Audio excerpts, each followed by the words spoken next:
Hello guys, welcome back to my channel. ಇವತ್ತು ನಾನು ಕ್ರಿಸ್ಪಿಯಾಗಿರುವ ಒಳಗಡೆ ಜ್ಯೂಸಿಯಾಗಿರುವ ಚಿಕನ್ ಕಬಾಬ್ ರೆಸಿಪಿಯನ್ನು ಮಾಡ್ತಿದ್ದೇನೆ. ಇದಂತೂ ತುಂಬಾ ಈಸಿ ಕೂಡ ಮತ್ತು ತುಂಬಾ ರುಚಿಯಾಗಿರುತ್ತೆ. ಹೋಟೆಲ್ಸ್ ಸ್ಟೈಲಲ್ಲಿ ಚಿಕನ್ ಕಬಾಬ್ ರೆಸಿಪಿಯನ್ನು ಹೇಗೆ ಮಾಡೋದಂತ ನೋಡೋಣ. ವಿಡಿಯೋನ ಸ್ಕಿಪ್ ಮಾಡೋದೇ ಕೊನೆ ತನಕ ನೋಡಿ. ಬನ್ನಿ ಹೇಗೆ ಮಾಡೋದಂತ ನೋಡೋಣ. ನಾನಿಲ್ಲಿ ಮೊದಲಿಗೆ 1 kg ಚಿಕನನ್ನು ತಗೊಂಡಿದ್ದೇನೆ.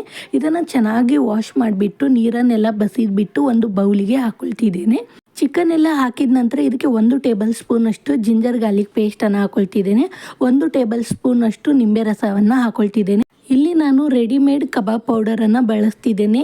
SRR ಕಂಪನಿದು ನಾನಿಲ್ಲಿ ಚಿಕನ್ ಕಬಾಬ್ ಪೌಡರನ್ನು ಹಾಕ್ಕೊಂಡಿದ್ದೇನೆ, ಅರ್ಧ ಪ್ಯಾಕೆಟ್ ಅಷ್ಟು. ಇದಕ್ಕೆ 1 ಮೊಟ್ಟೆಯನ್ನು ಹಾಕೊಳ್ತಿದ್ದೇನೆ. ನಾನಿಲ್ಲಿ ಸ್ವಲ್ಪ ಉಪ್ಪನ್ನು ಸೇರಿಸ್ತಿದ್ದೇನೆ. ನನಗೆ ಆ ಪ್ಯಾಕೆಟಲ್ಲಿ ಸ್ವಲ್ಪ ಉಪ್ಪು ಕಡಿಮೆ ಅನಿಸುತ್ತೆ, ಸೊ ಅದಕ್ಕೋಸ್ಕರ ಸ್ವಲ್ಪ ಉಪ್ಪನ್ನು ಸೇರಿಸಿದ್ದೇನೆ. ನೀವು ಮೊದಲಿಗೆ ಮಸಾಲನ್ನೆಲ್ಲ ಮಿಕ್ಸ್ ಮಾಡಿ ಆದ ನಂತರ ಸ್ವಲ್ಪ ಟೇಸ್ಟ್ ಮಾಡಿ ಬೇಕಿದ್ರೆ ನೋಡ್ಕೊಳ್ಳಿ. ನಿಮಗೆ ಉಪ್ಪು ಬೇಕಿದ್ರೆ ಮಾತ್ರ ಸೇರಿಸ್ಕೊಳ್ಳಿ. ನಿಮಗೆ ಮೊಟ್ಟೆ ಕೂಡ ಬೇಡ ಅನಿಸಿದರೆ ಸ್ವಲ್ಪ ನೀರನ್ನು ಹಾಕಿ ಕೂಡ ಮಿಕ್ಸ್ ಮಾಡ್ಕೊಳ್ಬೋದು. ನಾನು ಇದಕ್ಕೆ ಯಾವುದೇ ರೀತಿ ಫುಡ್ ಕಲರನ್ನು ಸೇರಿಸಿಲ್ಲ. ನಿಮಗೆ ಹೋಟೆಲ್ ಸ್ಟೈಲ್ ಬೇಕಿದ್ದರೆ ನೀವು ಫುಡ್ ಕಲರನ್ನು ಸೇರಿಸ್ಕೊಳ್ಬೋದು. ನೋಡಿ, ಇವಾಗ ನಾನು ಇದನ್ನು ಚೆನ್ನಾಗಿ ಮಿಕ್ಸ್ ಮಾಡಿಬಿಟ್ಟು 1 ಗಂಟೆಗಳ ಕಾಲ ನೆನೆಲಿಕ್ಕೆ ಇಟ್ಟಿದ್ದೆ.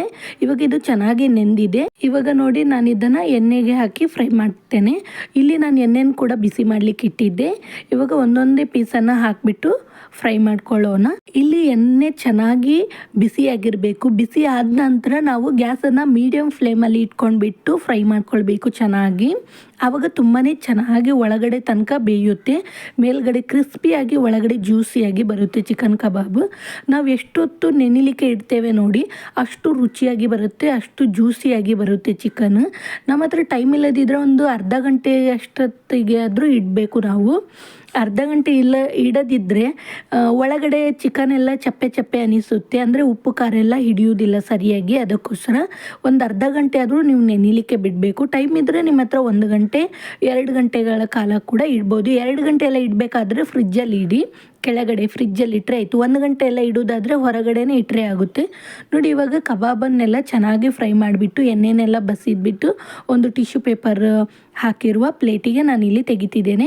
ಅದೇ ರೀತಿ ಇನ್ನೊಂದು ಸಾರಿ ಫ್ರೈ ಮಾಡುವಾಗ ಕೂಡ ಎಣ್ಣೆ ಚೆನ್ನಾಗಿ ಬಿಸಿಯಾಗಿರಬೇಕು. ಆನಂತರ ಗ್ಯಾಸನ್ನು ಮೀಡಿಯಮ್ ಫ್ಲೇಮಲ್ಲಿ ಇಟ್ಕೊಂಡ್ಬಿಟ್ಟು ಒಂದೊಂದೇ ಪೀಸ್ಗಳನ್ನು ಹಾಕಿಬಿಟ್ಟು ಚೆನ್ನಾಗಿ ಕಬಾಬನ್ನು ಫ್ರೈ ಮಾಡ್ಕೊಳ್ಬೇಕು. ಗ್ಯಾಸನ್ನು ನಾವು ಫಾಸ್ಟಲ್ಲೇ ಇಟ್ಟರೆ ಒಳಗಡೆ ಚೆನ್ನಾಗಿ ಬೇಯೋದಿಲ್ಲ, ಮೇಲ್ಗಡೆ ಕಲರ್ ಬರುತ್ತೆ ಅಷ್ಟೇ. ಅದಕ್ಕೋಸ್ಕರ ನಾವು ಗ್ಯಾಸನ್ನು ಒಂದ್ಸರಿ ಎಣ್ಣೆ ಬಿಸಿಯಾದ ನಂತರ ಗ್ಯಾಸನ್ನು ಮೀಡಿಯಮ್ ಫ್ಲೇಮಲ್ಲಿ ಇಟ್ಕೊಂಡ್ಬಿಟ್ಟು ಚೆನ್ನಾಗಿ ಫ್ರೈ ಮಾಡಿ ತೆಗಿಯೋಣ. ನಾನಿಲ್ಲಿ ಯಾವುದೇ ಫುಡ್ ಕಲರನ್ನು ಹಾಕಿಲ್ಲ, ಅದಕ್ಕೋಸ್ಕರ ತುಂಬ ರೆಡ್ಡಾಗಿ ಕಾಣ್ತಿಲ್ಲ.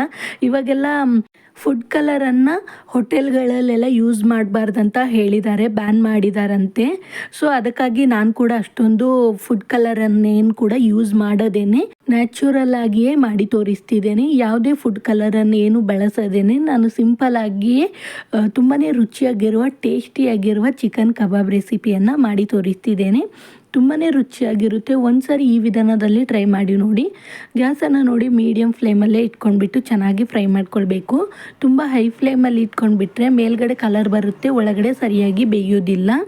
ನೋಡಿ, ಇವಾಗ ಚೆನ್ನಾಗಿ ಫ್ರೈ ಆಗಿದೆ. ಇವಾಗ ತೆಗಿತಿದ್ದೇನೆ. ಇದೇ ರೀತಿ ಎಣ್ಣೆನೆಲ್ಲ ಚೆನ್ನಾಗಿ ಬಸಿದ್ಬಿಟ್ಟು ನಾವೊಂದು ಟಿಶ್ಯೂ ಪೇಪರ್ ಹಾಕಿರುವ ಪ್ಲೇಟ್ ಮೇಲೆ ಎಲ್ಲವನ್ನು ತೆಗಿಯೋಣ. ನೋಡಿ, ಇವಾಗ ನಿಮಗೆ ಸರ್ವ್ ಮಾಡಿ ಕೂಡ ತೋರಿಸ್ತಿದ್ದೆ ನಾನು.